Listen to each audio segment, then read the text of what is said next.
You're listening to the We Are Libertarians podcast network. Find all of our shows at wearelibertarians.com. Hey loves, Haley Steinfeld here. Let's be real. When I'm on the red carpet, everyone wants to know whose dress I'm wearing. But here's the thing. We're so focused on those details, we're missing something that's actually way more important. Breast health. It's wild. Breasts get so much attention, but they're still so ignored when it matters most. Don't know what I'm talking about? Tune in on February 9th and visit yourattentionplease.com. That's yourattentionplease.com. See you then. You found your person. Now let the Knot help you with everything else. The Knot connects you to the wedding inspo, vendors, venues, and planning tools you need to make your day totally you. Having helped plan 25 million weddings, we've got your back when it comes to every little detail like RSVPs, budgets, and more.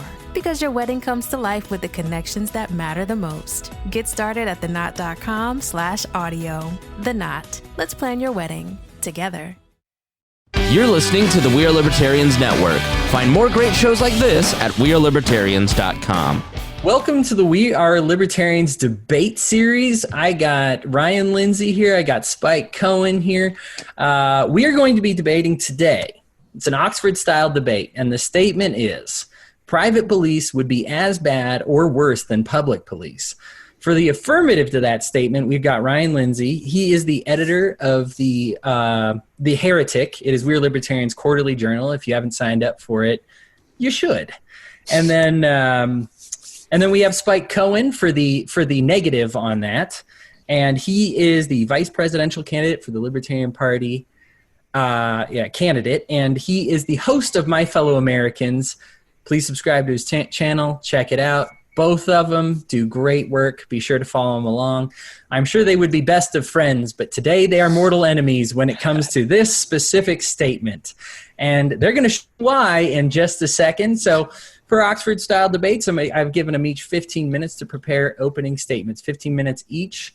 Ryan, we will start with you with the affirmative. Why would private police be as bad or worse than public police? Awesome. Well, first off, thank you, Hodey, for hosting this. I'm looking forward to it, looking forward to learning a lot, hopefully. So I'll go ahead and get into it. So the idea of privatizing police addresses the issue of how police are funded, but it fails to address the plethora of systemic and foundational issues that are inherent with the policing profession. Police exist to enforce the will of the state. This is a fundamentally different vocation than simply providing security. Rather than being a reactive role to respond to aggression, policing is a proactive role that initiates aggression.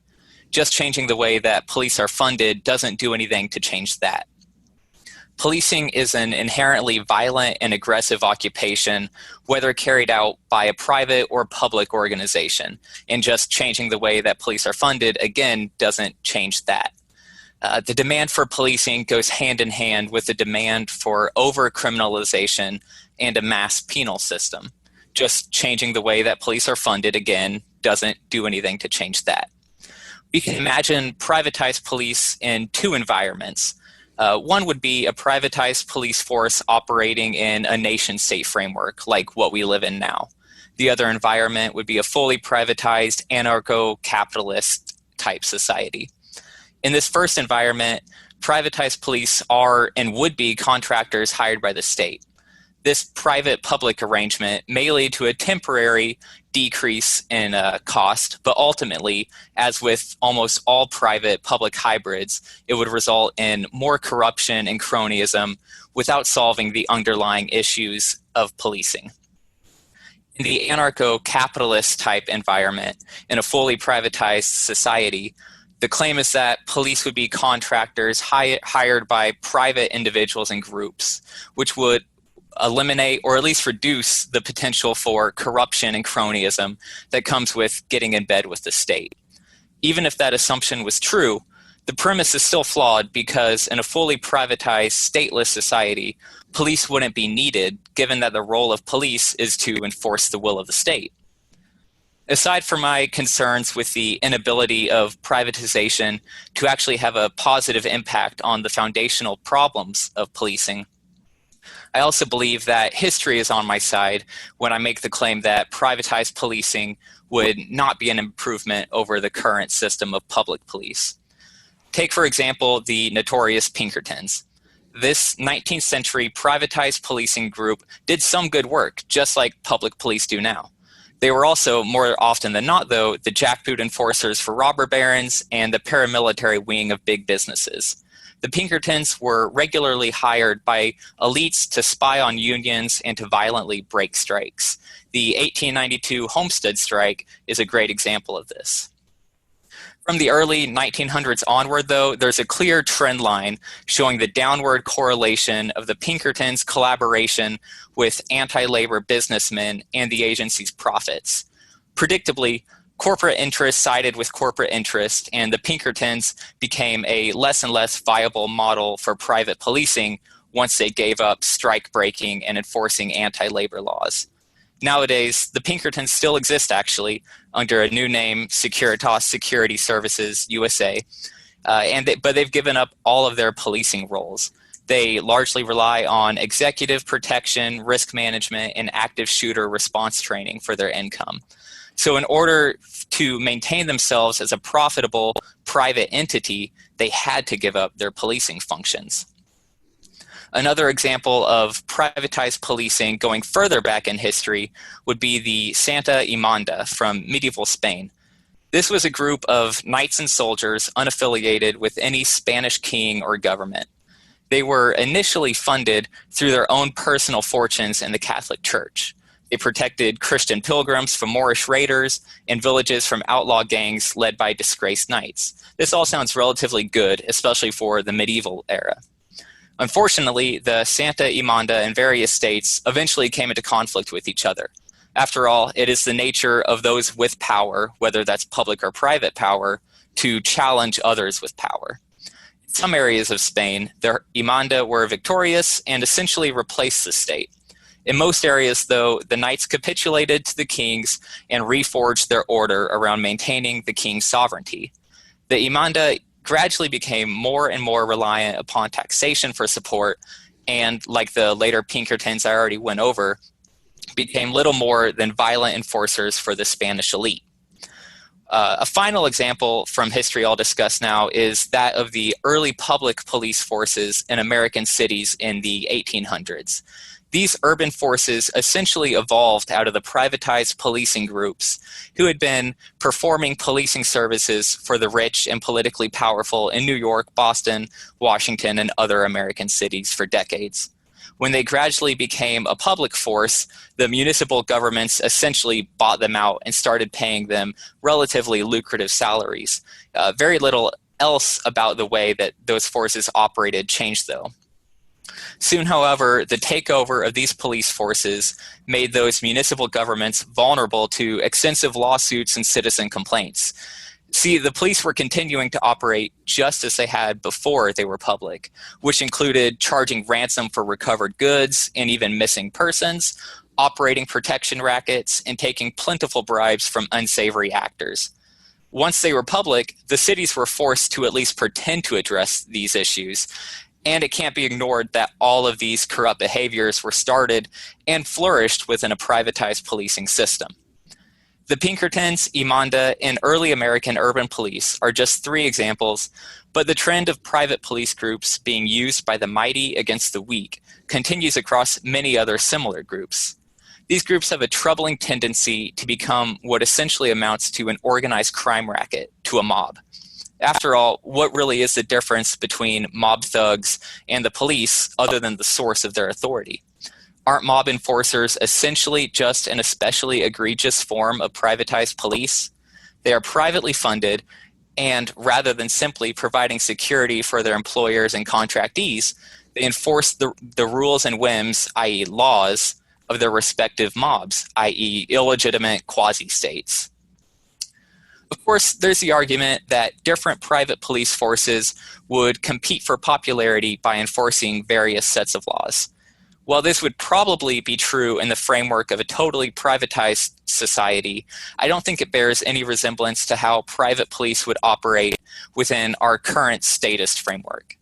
Private police organizations contracted by the state would not be able to pick and choose what laws they enforced or ignored. If they did so, they would quickly lose their contracts and licenses to operate in a police capacity. Even in a stateless, fully privatized society, this idea of different police forces competing to be popular falls flat. What about the millions of people who would live in areas with just one or two choices of police force? What about areas where what was unpopular or what was popular included awful things like police brutality, draconian drug laws, racist stop and frisk-esque policies, etc.? Competing for the popular will in no way guarantees a more libertarian, a more peaceful form of policing. And if the popular will was such that most private forces would never even consider enforcing anti-humane, anti-libertarian policies, then I'd say that that society has evolved to such a high level that the role of policing is no longer necessary at all. Furthermore, I fear that the various privatized policing forces would be less inclined to compete against each other than to collude and collaborate to cartelize their industry.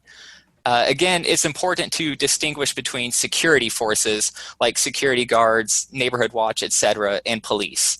Just as the profession of security guard is dependent on threats to security existing, the profession of police is dependent on threats to the state's authority existing.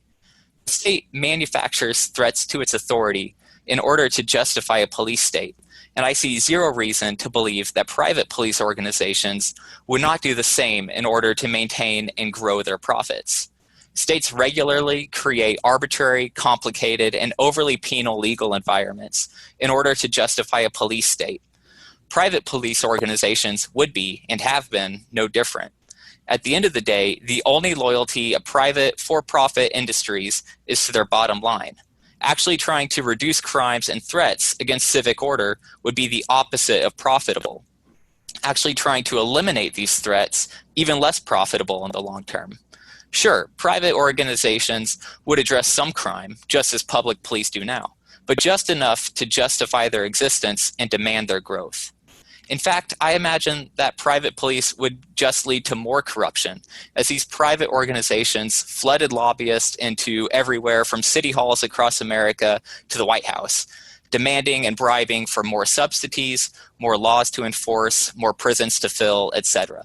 I imagine that private police would do their absolute best to disrupt drug legalization efforts, just as the Pinkertons used to disrupt labor movements. That would be profitable, after all. I imagine that private police organizations and private prisons would collude to drive up recidivism and expand the number of prisons. That would be profitable. I imagine that private police organizations would intensify and focus their efforts on already over-policed, high population density urban areas. That would be most profitable. Ask yourself, would profit motivate police groups to support or oppose efforts that strike at the roots of crime, the very cancer that justifies said group's existence in the first place? Would profit motivate private police groups to support or oppose movements that take aim and swing at massive wealth inequalities, racial prejudice, endemic poverty, deteriorating family structures, persistent desperation, and any and every other societal factor that leads to crime? I think the answer is clearly no. Why would they? Policing as a profession has a survival instinct to automatically and viciously oppose serious efforts to destroy or even limit the systemic causes of crime. Once again, privatizing police merely changes the funding model of the profession, but it does nothing to solve the problem. I imagine that criminal justice reform gains would slow down tremendously. Almost all the gains we've made on that frontier have been, and this is going to be unpopular among libertarians, but those gains have been eventually because the government realized that their draconian laws were becoming less and less popular with the public. Even though they don't really care that much about what we think or want, the politicians' re-elections are at least still somewhat dependent on their popularity. Private policing organizations wouldn't need to care about popularity, though. Popularity wouldn't motivate them, profit would. And no, the latter is not tied to the former, or at least not dependent on the former. All private, for-profit businesses want to see their markets expand, their potential for profit grow. This applies just as much to private police organizations as it does to Walmart or Amazon or Chase or Exxon. Unfortunately, the market of private policing is not to provide goods and services to us, it's to enforce the rules, the legal structure around us. In their desire to expand their markets, these private police organizations would have to expand these rules. They'd have to expand the legal structures that surround us and bind us. Is there any reason why a for-profit police organization would want there to be less crime and fewer criminals? I don't think so. And of course, there's the issue of who would pay for private police and how would those who are unable to pay be treated in this system? I'm not going to go so far as to say that the poor would have no police services available to them, or that private police couldn't be funded through collective pools like an HOA or a similar model. That being said, it seems clear to me that the elites of society, the rich, the well-connected, the powerful, would have access to far better police than the rest of us. Now, arguably, this is the case now as well, but it seems clear to me that, if anything, privatizing police would merely make this problem larger. There is, of course, the libertarian argument that people should be able to pay for goods and services as they can afford them. And of course, no one should use force to make sure that such transactions don't occur. But there's also the moral argument that however much money you have should not impact your access to services that are meant to serve the public good. I don't see how a two-tier policing system can be morally justified. Policing and the security that it does to an extent provide is not a consumer or lifestyle issue, and it shouldn't be the exclusive domain of the wealthy and powerful. As I've tried to make abundantly clear here, policing is a fundamentally flawed profession that inherently gears itself towards authoritarianism and has a vested interest rooted in maintaining the existence of threats to the state and to the public. And if no such threats legitimately exist, the profession will help to manufacture them. Privatizing police does nothing to change that. It merely changes how said police are funded. It's the equivalent of a lung cancer patient switching from menthols to American Spirit cigarettes. One might be clearly better than the other, but both perpetuate the problem that is doing great harm to our society. Shopping is hard, right? But there's a better way. Stitch Fix online personal styling makes it easy. I just give my stylist my size, style, and budget preferences. I order boxes when I want and how I want. No subscription required. And she sends just for me pieces, plus outfit recommendations and styling tips. I keep what I love and send back the rest. It's so easy. Personal styling for everyone. Get started today at stitchfix.com/Spotify. That's stitchfix.com/Spotify. BTW FYI. Visit Nexplanon.com RN to learn about Nexplanon. It's an adjustable implant, 68 milligrams radio pain. Or ask your HCP IRL. Okay, TTYL. This episode is brought to you by LifeLock. During tax season, your personal info travels to a lot of places. Between payroll, your tax consultant, and the IRS. If your W-2 gets exposed, that's just the ticket for identity thieves. That's why LifeLock monitors millions of data points every second. If your identity is stolen, they'll fix it guaranteed or your money back. Don't let identity thieves take you for a ride. Save up to 40% your first year. Visit LifeLock.com/podcast. Terms apply.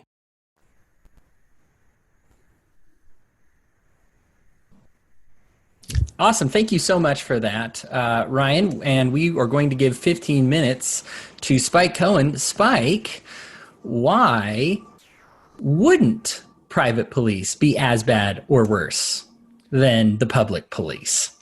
Well, guys, unfortunately, I think we may have a situation where Ryan and I are going to agree more than we disagree. So I'll get to work here. So, guys, I will try my best to get through this as quickly as possible, because I value your time almost as much as I value my own.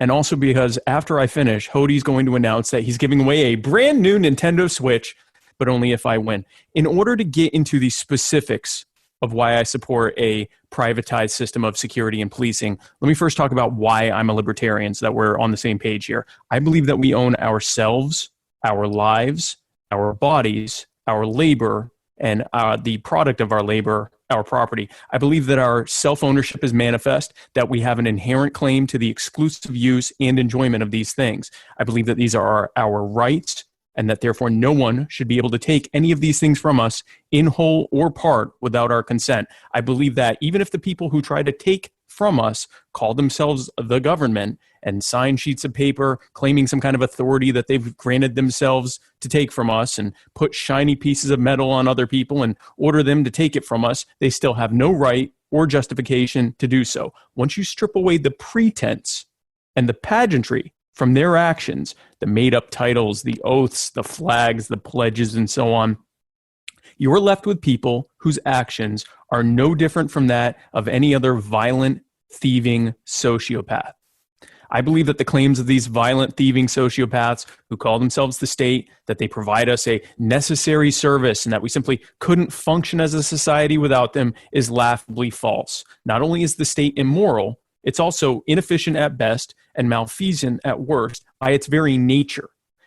Every day we hear terrible stories of immorality, such as the execution last month of Nathaniel Woods, a man who was essentially sentenced to death for swearing at police officers. We hear terrible stories of ineptitude, such as the Centers for Disease Control barring healthcare providers from testing people for the COVID-19 coronavirus for the first 6 weeks of the outbreak here in the U.S., which prevented us from being able to contain it and will lead to countless deaths as a result, not to mention the near total shutdown of the country to overcorrect and try to contain it further.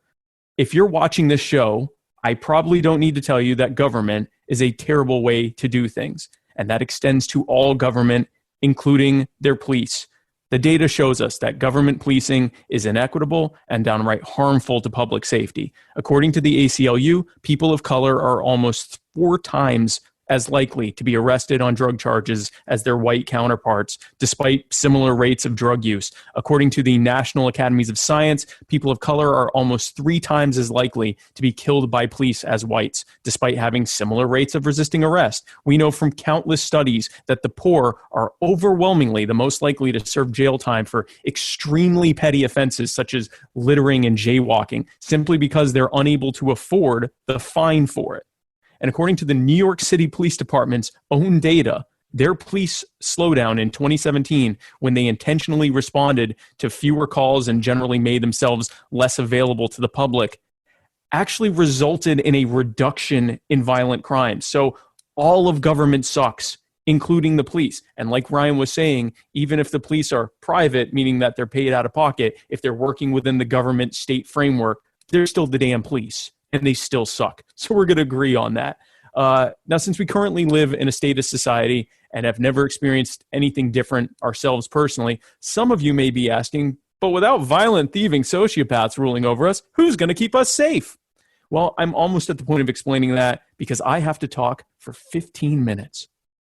From both a moral and utilitarian standpoint, a society that is guided by voluntary interactions and respect for the self-ownership and property rights of everyone is vastly superior. Not only is it inherently moral, it also works better because it's driven by the actual needs of the people who are seeking out the solutions rather than by the orders of people who are making you pay for it and exempting themselves from their own orders anyway. Simply put, you're going to get better solutions from people who have an interest in giving you the best service possible than from someone who presumes the authority to tell you what to do and has zero incentive to do right by you. It also has a tendency to prevent monopolies and centralization of power because without the coercive power of the state, people and organizations can only become wealthy and influential by providing value to the market, to all of us, rather than simply by making connections within the state and becoming rent-seeking cronies who provide no real value other than to help keep the state and its enforcement propped up. In short, you're going to get better services from someone who doesn't have a gun to your head. And that brings us to policing. In any society, there are going to be people who victimize others, whether out of a malicious nature or just out of desperation. There will always be thieves, murderers, rapists, abusers, and the like. And as people who own ourselves and our property, we all have the right not to be harmed or robbed. So then, in any just and civilized society, there will need to be some need there will be some need to enforce our rights and safety against those who would harm us. And while many of us may be in a position to enforce that ourselves directly, many of us aren't. Many of us aren't able to effectively deter people from victimizing us. And so any community, a voluntary community, a statist community, any community is going to have some demand for the service of protecting and enforcing our rights and our property and our lives against aggressors. And I believe that enforcement can be met by private or community, if you prefer to say that, police services and security services. The objections to this model typically fall under these two main questions. Question number one goes something like this. In a system of privatized policing, how can people who aren't wealthy afford to get the same access to policing services as the wealthy if they aren't free to the public as they are now? Of course, we know those services aren't free. They're paid for out of taxes. And without going into another 15-minute speech about taxes, and God help me, I'll do it, all taxes end up becoming the burden of those with the least, because any tax on the wealthy or on corporations is simply added to the price of the goods and services that they to the price of the goods and services that they sell and rent, which is paid by the consumer, which means that the higher of a percentage of your income that is spent on buying and renting basic goods and services, the higher of a de facto tax rate that you're paying. In this way, all taxation is inherently regressive, and therefore any system that eliminates the publicly funded tax model in favor of a privately funded voluntary fee model inherently benefits those with the least. And unlike in our current system, where power and wealth is centralized, and therefore the police will always disproportionately enforce its laws against the poor and marginalized to the benefit of the wealthy and the powerful, in a voluntary, stateless society where power is decentralized, the greatest public need will be to ensure peace by defending against violence, aggression, and coercion. People of various income levels, including those with the least, will be able to voluntarily pool their resources to come up with community policing solutions, either through the creation of mutual protection networks where neighbors look out for each other, the hiring of professional security or policing services, or more than likely, some combination of those. And because they're not mandated by law to police themselves in a way that may not benefit them, they'll be able to easily custom tailor their solutions to meet their needs in the best way for them. They're not going to create a bunch of laws just for the sake of having laws to enforce and prisons to fill when it's them that will be having to pay for it directly, both with their money and their lives. Question number two is also a great one. What stops a private police force from becoming a de facto government over time? This speaks to an eternal debate between anarchists and everyone else, which we will probably be delving into shortly, as to whether or not a voluntary society can remain voluntary and sustain itself, or whether it will always end up reverting back to our current status quo, where we are ruled over by warlords who rob us of our property, our rights, and our dignity to the benefit of themselves and their favorite cronies. Well, I certainly hope that doesn't happen. Thank you. No, listen, in any attempt to organize a society voluntarily and without coercion, there will always be a need to be vigilant against attempts to centralize power and force everyone into subservience. But by already having decentralized things to the point where even our most basic services, such as policing and security, are met by voluntary contract, we will have already created a pretty high hurdle to climb for anyone who is attempting to create a new state. They're not simply taking over an existing state. They're having to create a new one from scratch amongst a population that has already demonstrated that it wants no such thing. And again, because these voluntary, decentralized communities are the ones directly deciding the types of services they want, and limiting it only to the defense of rights and property without any greater political aims, there is very little potential for the kind of mission creep that turns voluntary solutions into forced solutions in our current status quo society, like the examples that Ryan was giving. And because we are paying for it directly, instead of essentially being robbed at gunpoint to pay for it, there's little risk to the growth of a police prison complex or a war on drugs or any of the other taxpayer-funded boondoggles that the state creates as an excuse to give tax dollars to their favorite cronies. We're paying directly. We don't want those things, and so we won't pay for them. So I know we're about to chop it up further in discussion about this subject, and I hope to win this debate because I take losing very poorly. So I'll end with this. We own ourselves, but we are not islands. We are social primates, and we are designed to interact with one another in a societal format. And I believe that the most moral and effective way for us to interact in societal formats is voluntarily. And for the best way for us to get services that we need is in a voluntary way. And that includes the service of security and of protection. Thank you. You bet. Thank you for preparing those statements, guys. We're going to go ahead and open up the debate between the both of you now. Ryan, Did you just hear Spike say anything that you disagree with? You all are free to have a conversation for the next 15 minutes or so, and I'll add in a couple questions of my own. Yeah. Thank you, Spike. That was really informative. You raised a lot of great points. I think the off the top of my head, the main thing that stands out to me as something I disagree with is, I guess your belief that, like you said, mission creep wouldn't happen. And I get that if we're viewing policing as, like me and my neighbors all agree, like, hey, I'll take this, and this night every month and, keep an eye out on things, make sure, no shenanigans are going down in the neighborhood. Right. That makes sense. But if we're talking about, you have, like, if Walmart decides Walmart's going to hire 500 security police people for each store, what's going to keep them from going from, our only goal is to prevent shoplifting to now our goal is to prevent people from jaywalking across our parking lot, to our goal is to prevent people from smoking in our parking lots, and just gradually taking on more and more rules to enforce, and what happens whenever, because, like Walmart, even that's a company, they have their own bank. And so, this person is late on their loan. Are we going to get Walmart police showing up at our door to, collect payment? Right. I think whenever you get into the realm of, like, the larger corporations, I think the potential for mission creep increases exponentially as compared to, like, more community-based neighborhood policing.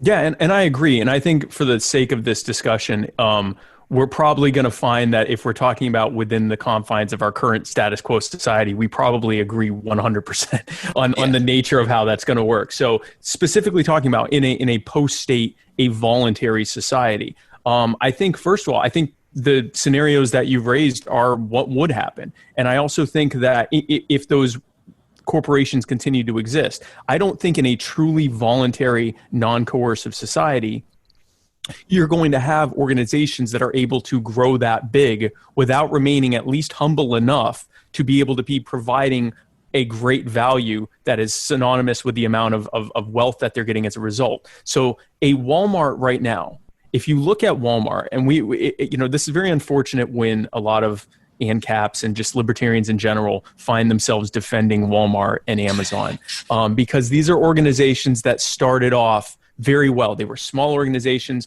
that became very big because of providing tremendous amounts of value, revolutionizing entire ways that we function as a society, and giving us continued great benefits.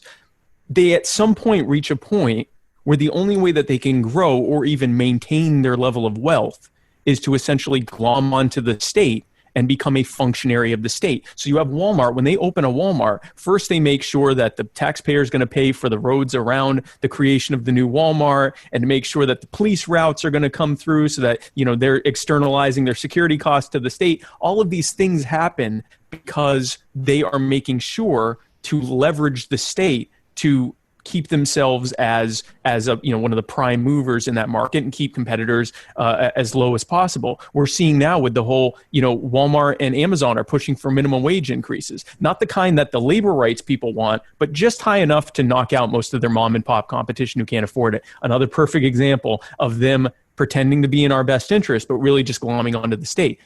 I don't know that a Walmart in the configuration that we know it as would even exist. And the only way it could exist is if its level of service to the community was such that it simply made sense for it to have that level of wealth.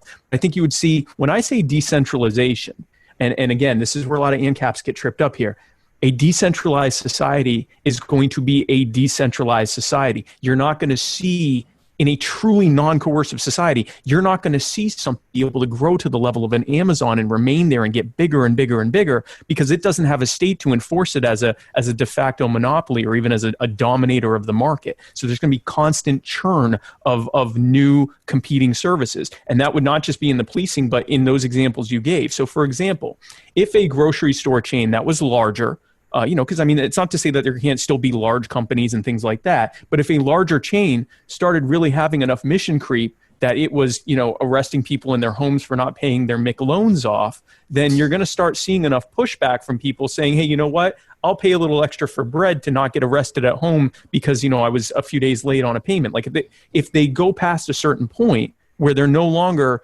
just enforcing, security on their lot or, making sure that people aren't harassing people in the parking lot or making sure that the people that are there are actually there to shop or whatever, which is their right on their property. If they start actually going into, enforcing themselves outside of their domain and creeping further and further into our lives, there's going to be a natural pushback. And it doesn't have to be a violent one. It can simply be us saying, yeah, I'm never going to go back there again, and telling other people about that. And, basically the I guess, voluntary society version of Yelp or, Urban Spoon and all these different things where we say, listen, and social media where we say, hey, listen, these people are turning into that thing we didn't like. So I think that there's a natural pushback that's going to happen. And I don't think I'm not going to defend any human set of interaction as being utopian in nature, because it's not going to be. There are going to be people who are going to try to attempt. I mean, the whole reason we're even talking about the need for policing and security of any kind is precisely because there's always going to be people trying to aggress. There's always going to be people trying to get ahead at the expense of someone else instead of in cooperation and competition with someone else. So there's going to have to always be that kind of vigilance to make sure that, Walmart isn't becoming, the Republic of Walmart. But I think that will be easier when you don't have a state that it can use as its enforcement mechanism. Okay. Yeah, no, thank you for that clarification. And I definitely agree that I like how whenever you say decentralized, you actually mean decentralized. I hear actual right. Yeah. A lot of ANCAPs talk about a stateless society, but really all they mean is that instead of Washington, D.C., it's Bentonville, Arkansas, and Sam Walton's descendants making all the decisions. So, right. Yeah. Well, that's enough hating on ANCAPs, you two. I promised a debate today, and I'm going to have a debate today because I am an anarcho-capitalist. So let's go ahead, and if you're not going to debate each other, you're going to debate me. Well, see, I'm an ANCAP, but I am an ANCAP, but I believe that, and I think, Hodey, you probably agree with me. I do. We're all going to end up agreeing with each other, damn it. I actually, I am going to disagree with you in this aspect, and I will say this, that even I would contend that even in the current framework of the current system, that a private police force is better than a public police force. I simply am just going to give you some statistics, and I'd like for you guys to tell me what you think of these statistics. I'm not debating you. we have very few. Part of the Oxford format is taking questions from the forum, and I'm the only guy on the forum, so you get my questions. There are very few districts that actually have private police, but we actually do have some that have private police here in the United States. Among them, when they went to private police force, they halved their call times in response to 911 emergency calls. They virtually eliminated all their victimless traffic crime tickets. They went from a 30-year wait time on their rape kits to a 3-week time on processing rape kits. And the Warren decision applies to public police and says that public police have no obligation to defend their constituents. However, private police were ruled that they do have an obligation to protect their constituents. Yes. With that information, both of you, would you please defend why private police are worse than public police, or as bad or worse? So let me, Ryan, are you okay with me starting, since I'm ostensibly the pro public police side on this? Yeah, no, go for it. Pro private police. So I want to say, I didn't want to defend private police within the statist model for a variety of moral and utilitarian reasons. But I will say, any competitive model is going to work better than a non-competitive coercive model. So the fact that these cities and municipalities can hire someone else if these folks don't do a good enough job, and like you said, where the Warren decision, which for those who don't know, the Warren decision was on my birthday in 2005, I think, 2003, where the Supreme Court decided that the police have absolutely zero obligation to actually serve and protect you. Their only job is to enforce the law to the best of their ability. And if you get protected in the course of that, sweet. And if not, also sweet. They're fine with that. Whereas, again, like Hodey was saying, in these examples of them actually hiring someone, if that's in their job description that they have to protect you, then they can actually be held civilly liable or even possibly criminally liable for neglecting to do so. So there is an improvement of that. The reason I chose not to defend the model of private policing within the status quo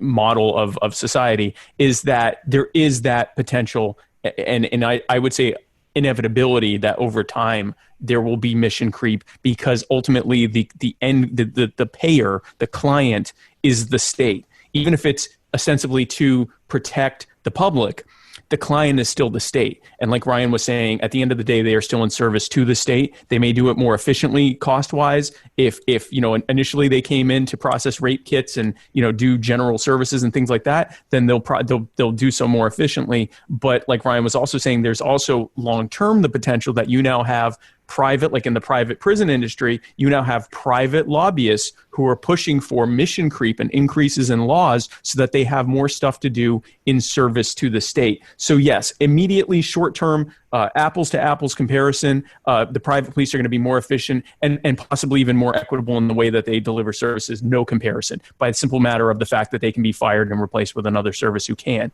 Long-term, in terms of dealing with the societal reasons that we have problems between the police and the greater community, it doesn't address that, because the nature of the problem is directly related to the violent coercive monopoly that presumes authority over all of us, which is the state.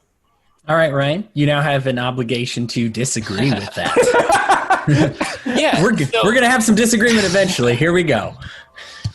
So, okay, so some of those stats you're pointing out, talking about like the lowering of the traffic tickets and faster processing rape kits and all of that stuff.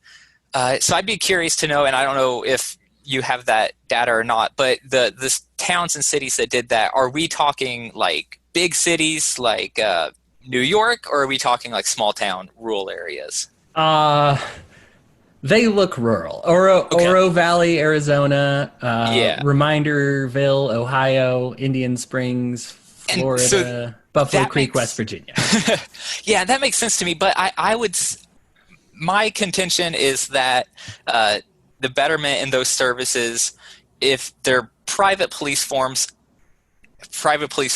if they're coming like from those cities and from those towns, then they're going to have more of a motivation to, nobody wants to pull over their next door neighbor if they don't absolutely have to. If you're processing a rape kit of somebody that you are, within at least 3 degrees of separation from, you're probably going to do it a lot faster than if it's just somebody, 1 out of a million people that lives in your city or area.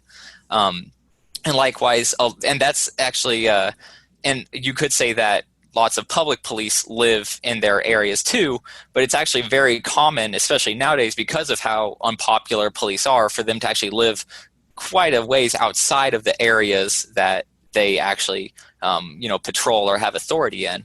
And so I would say that those better services probably have more to do with the community source nature of private police force, or those private police forces. And I think that's something that can be mimicked in public police forces, like community policing initiatives, basically. Like, if you want to patrol, like I live in Springfield, if you want to patrol the northwest side of Springfield, you got to live in the northwest side of Springfield. And I think even whether public or private, you're going to have better interactions and better relationships with that area. Trying to think where else. I had another thought. That was my main point for sure, though. That's all right, because I do have one more question. If you I have a mirror moment. I have a rare moment of disagreement with. Oh, I'm sorry. Am I breaking Oxford laws? No, you're good. This is open forum. You're good. That's what I thought. That's what I thought. I wanted to make sure. So I do have one point of disagreement with Ryan there. I do agree. I'm already starting by agreeing again. I do agree that Ryan, you ignorant slut. No, I do agree that it's probably best for people to be closest to the community that they're enforcing. Our human nature is that we're going to care more about our immediate community than, somewhere dozens or even 100 plus miles away, especially if the community makeup there is completely different than our own. It feels like we're going to almost like a foreign area, and they're distrusting of me. That gets mirrored back and forth. So I mean, I can see how being closer is a helpful thing. I will push back a little on, I do think within a private model, at least until the lobbying starts to kick in on the private profit motive lobbying side, at least initially. And if you can keep it competitive and have some churn there between different agencies, there is the potential that just by the nature that they can be fired makes for more of an incentive for them to actually do their job right. I mean, it's not just the police. We know that government work, I mean, we joke about the DMV. We joke about these things because they can't be fired. They have some of the greatest protections for their employment, and they really have to. I mean, the public police have to be convicted of a serious crime before they get fired. Not even like sucking isn't an or they have to, actually be a good cop and try to stop bad things from happening. That'll get you fired immediately. Every other time you have to go through like being actually prosecuted, which is, depressingly rare of them being actually prosecuted for their crime. So I would say, I do think in that way, I think that there is a way that the private police are at least immediately more accountable and potentially more efficient. But that potential for mission creep eventually can actually and I agree with you on that it can actually end up getting worse because now you have a private entity. We're seeing it in the prison system. The private prisons started off as an efficient way to house prisoners. It probably still is from a prisoner to prisoner cost comparison. But now you've got private entities that are lobbying for these laws ostensibly for the public interest when there is no such thing. We don't want these things. So I disagree with both of you in your own special way. No, that's fair. I'll definitely concede that whenever you take into account things like public sector unions and all, that definitely really does have a huge impact on the ability to get rid of bad or inefficient actors. Definitely. I did just remember the other point I wanted to bring up about this. Okay. I would say, and this might just be a difference in definitions, but I think it's important to remember. But if like these private police in these towns, if they're not actually enforcing the laws and they're just more protecting their neighbors from violent acts and criminals, I don't think we can really accurately call them police. They're security guards at that point. The Supreme Court, if they said private police aren't, they don't have to enforce the law, public police do. I think whenever they make that decision, really they're just saying that private police don't necessarily have to actually be police. I think that law enforcement is a fundamental and crucial part of policing. That's fair. That is kind of a definitional thing. I will say that in a stateless society, the law, quote unquote, as it were, would essentially be the preservation of human life and property and rights. So then maybe we could say that policing of the law would just be enforcing of the NAP or whatever. But yeah, I mean, that's fair. That's fair. So let me give you a pushback on that one as well. Final pushback, and then we'll each finish with our closing statements here. We had anarchy for a little bit. We've had it. We had it in our grasp before. We had the fall of feudalism. And specifically in the UK, and it's very well documented, they were held hostage by about 1% of the population that decided to be pirates and steal from everybody else. And the resistance to any type of police force or protection force or organization, even of a voluntary nature of a policing force to watch out for this, the pushback was so strong that eventually the 1% became the government. And now you have what you have. So if private, public, if the policing is so bad, what happened in the UK? And what will we do to stop it from happening again? Do you want to take that first, Ryan, or? You can take that first. Okay, that's fine. No problem. So I would say that, again, I think that underscores, I think I'm winning. Am I winning? Is someone, how many points do I think I have 12 points. We got a cheerleader with placards that'll come out at the very end. Okay, then I'll just wait for that. So I think this really underscores what I was saying. In any society, in order for it to function and not just be taken over by the, warlords, you have to have someone protecting the general public safety, and public safety in that case would mean these voluntary communities. Perfect example: the pirates are able to take over. Now the pirates are the state because, like you said, there was pushback on anything that resembled a policing authority. And I think, again, this is more of a definitional thing. If the only laws in a society, voluntary or otherwise, are you can't kill people, you can't beat people, you can't rape people, you can't rob them, you can't defraud them, and things like that, you can't trespass on their property, if those are the only laws, quote unquote, that are in place in a society, which I don't think would be the case in a statist one, because that it doesn't allow them to function the way they need to. But if we live in a society where those are the only laws, and the people that are enforcing those are the de facto police, and essentially all they're doing is making sure that we are safe from those things, then I would say most people would argue, and I would be one of them, that is a society that is allowing itself to be free, not just from the centralized violence of the state or the threat of someone centralizing violence and becoming the state, but also from and here we're getting into positive rights, but safe from having someone harm you. Just in a decentralized way, or at least somewhat of a deterrence of that happening.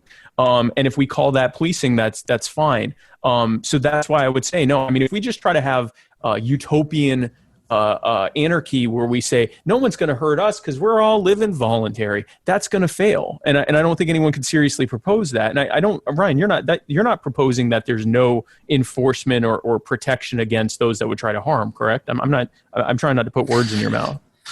I'm actually a pacifist, so. Okay. So then here's a thing we can disagree on, Ryan. Yes. So I am not a violent person. I do not like violence. I think pacifism is an absolute, God, I'm doing it again. I'm agreeing with you. I think that is a very noble thing. I do think that there are people who will always try to take advantage of that, whether you're a pacifist or they're just in a position to try to harm you. And it doesn't, we always go to like someone going to beat you up or someone's going to, try to kill you or whatever, defrauding you, trying to steal your identity, that kind of stuff. It doesn't have to be like a violent physical aggression. Any kind of aggression against your body, your life, your property, your money, your rights, and all and so forth is an act of aggression. And unfortunately, I think it is in the same way that anarchy is a laudable and attainable, a laudable goal to always be pushing towards to hopefully achieve. I think pacifism is similarly a laudable goal for us to try to do, to be as passive as possible, to find nonviolent solutions. But I do believe that because of our inherent nature as social primates, that there's always going to be at least someone who's going to try to push back against that. And that's why, even if it's, again, neighborhood enforcement or some kind of level of community security, policing, whatever word we want to use for it, to have someone there, the so-called, rough men who protect us at night or whatever, that are doing basic level of protection, but with the idea that that's all we want them to do. And it's a very specific and clearly defined thing, that it's not, protect the public from someone, smoking a joint or starting a business without a license or even having licenses to begin with, but harming other people. So I guess we can disagree on that just because I'm not a pacifist, but I also think like the more of us were pacifists, probably the better it would be, just by definition. But I also think that the reality is that even if we live passively or peacefully, I should say, in how we conduct ourselves, I think we should always be mindful and vigilant of the fact that there are some people that might actually take advantage of that, even if it's not in a violent way, just to defraud you or something like that. Yeah, no, definitely. And I agree with what you said, that anarchy, a stateless society, and pacifism. Those are both very aspirational goals. Personally, I don't know if they're realistic at all. It's just something like this is a general target we're aiming for, and whatever we can do to get closer to those things is good. I think for me, and this has a lot to do with just my personal convictions and beliefs, but for me, the two go hand in hand. If you don't have a gradual decline in statism, along with a gradual decline in our collective societal willingness to use violence on each other, then I think that the growth towards anarchy will naturally decline. I think you have to have the two go hand in hand. And so I would say a society where, like you were saying, where the only law is don't hurt people, don't take their stuff, to quote Matt Kibbe. If that's the only law, then that's basically a stateless society. And it's hard for me to imagine that society existing stably for a long period of time, and also needing a group of basically private security to enforce or protect that law. It seems like if you have that stateless society where that is like the only understood rule, I guess, then like society has advanced to such a point where it doesn't need to be enforced regularly, if at all.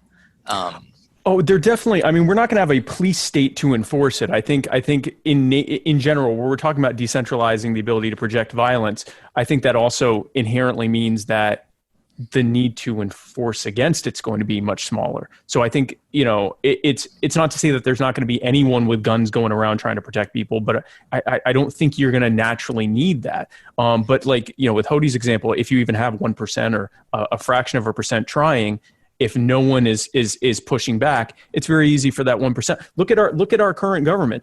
We have something like I think it's and Hodey, you might have the numbers in front of you, but I want to say we have something like 2 or 3 million police officers total. So you're looking at about 1% of the population that is enforcing the will of a fraction of a percent of the population against us.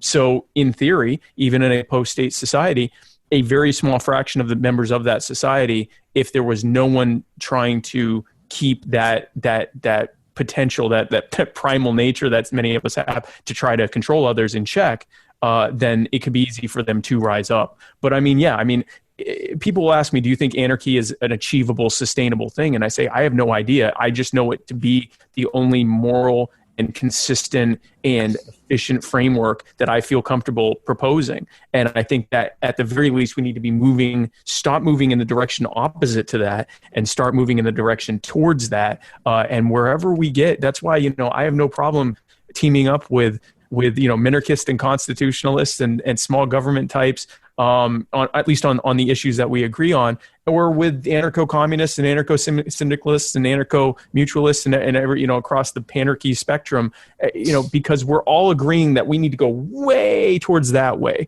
And if we actually ever get close to that, then we can start having, more spirited debates on, where exactly we need to stop, if at all. But I think if we're talking in the abstract, that a voluntary society is going to naturally be a more peaceful society, and whatever layer or filter of deterrence of aggression, violent or nonviolent aggression, is going to be obviously less necessary as a result. But I do believe it will still be there to some extent.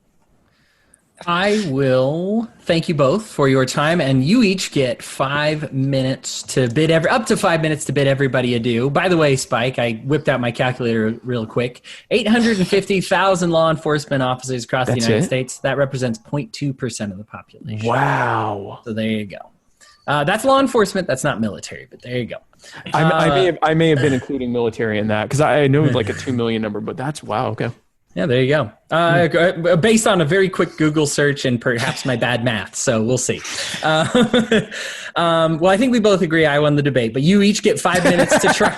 You each get 5 minutes to try to prove that wrong. So, Ryan, go ahead, buddy.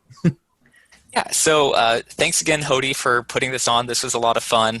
Spike, thank you for participating with me. You made me think about a whole lot of stuff. You had some really informative, thoughtful things to say, so I appreciate that.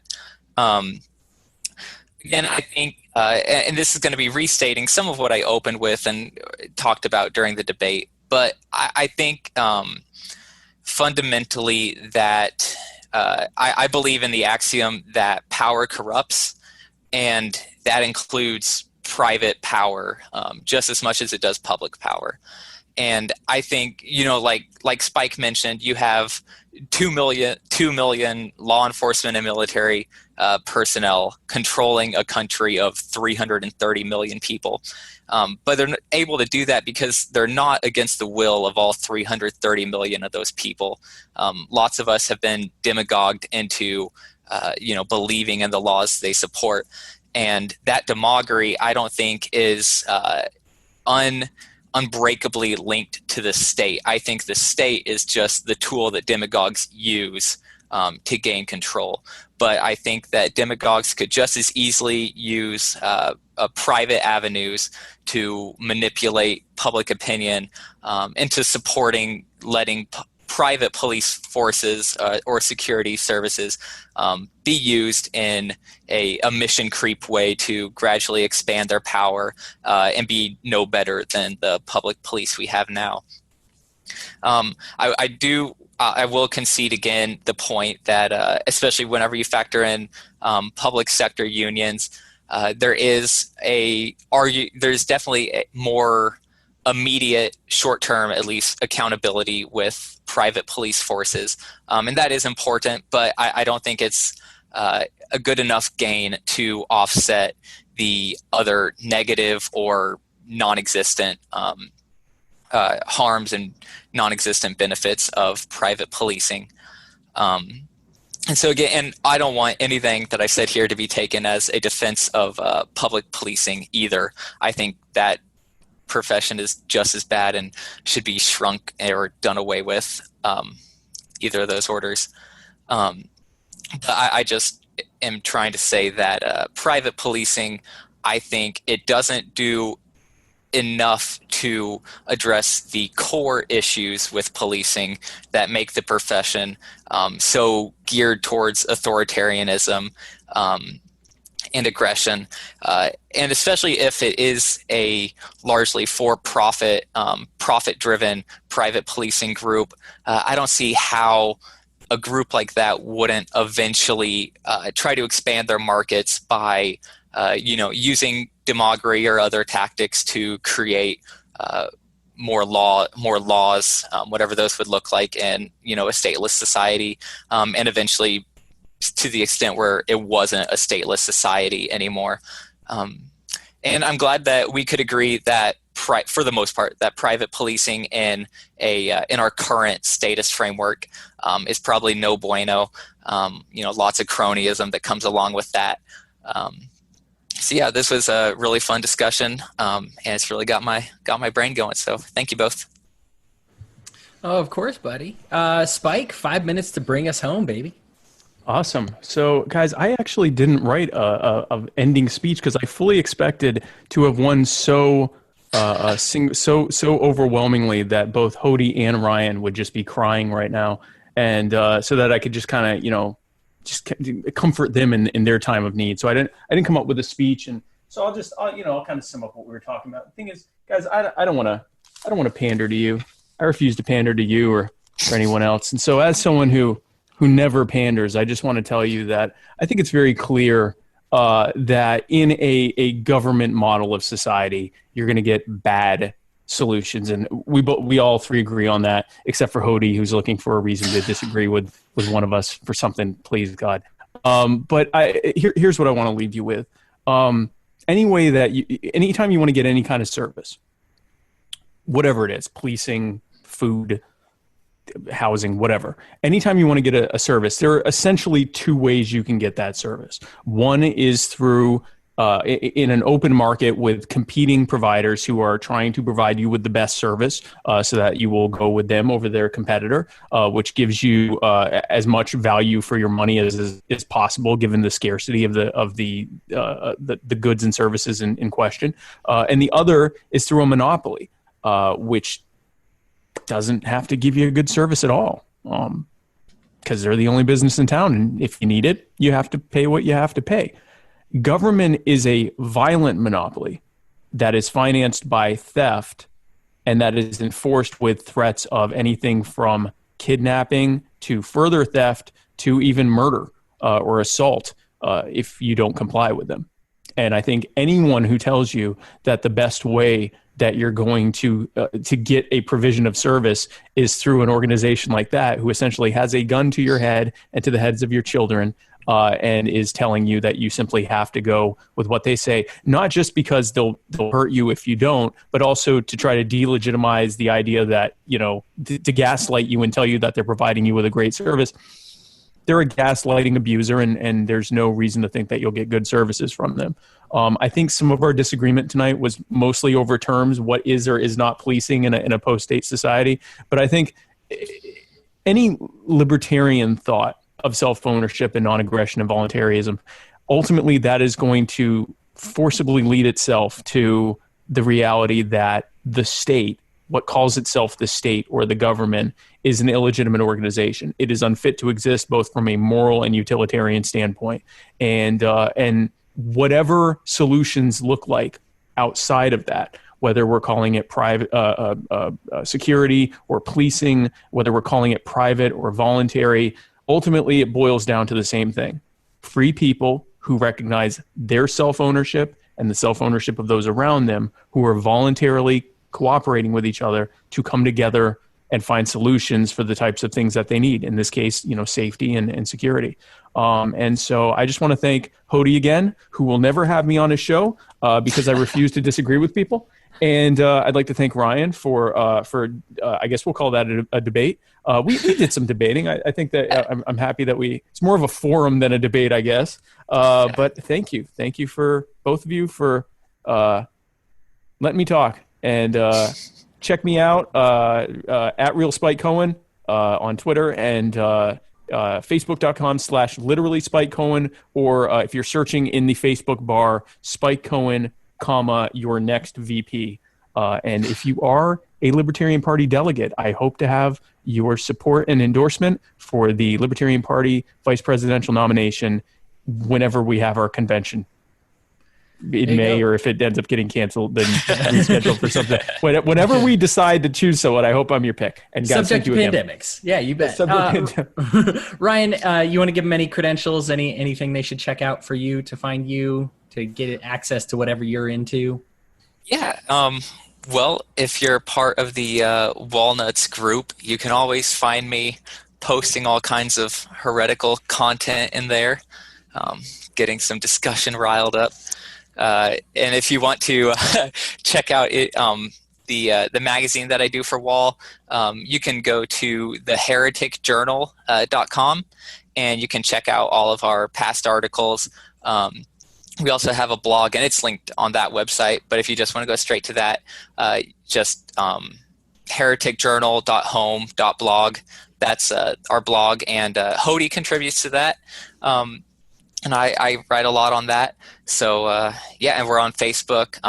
Just Heretic, search for us there, or Twitter and Instagram at wall_heretic. Yeah, it is verified, the best libertarian quarterly journal, verified by me, totally unbiased. But yeah, it's the best. Spike Cohen, Ryan Lindsey, WAL Patreons, thank you everybody so much for making this happen. We cannot wait to do the next debate. I appreciate these two very much. They were very respectful, so please be respectful to them if you find yourself wanting to debate them based on this debate. You can be disrespectful to me. I can take it, but they're sweet souls. Please be nice to them. Again, guys, thank you so much for tuning in, and we will see you next time. You're listening to the We Are Libertarians Network, and you can find more great shows like this at wearelibertarians.com. Shows like We Are Libertarians with Chris Spangle, The Brian Nichols Show, The Boss Hog of Liberty, Now Hear This with Chris Spangle, Gingerarchy with Trisha Stewart-Mann, and our training podcast, Upward, Libertarian Activism. All of these shows are supported by our patrons. If you'd like to become a Patreon member, visit wearelibertarians.com. Thank you so much for listening to this show.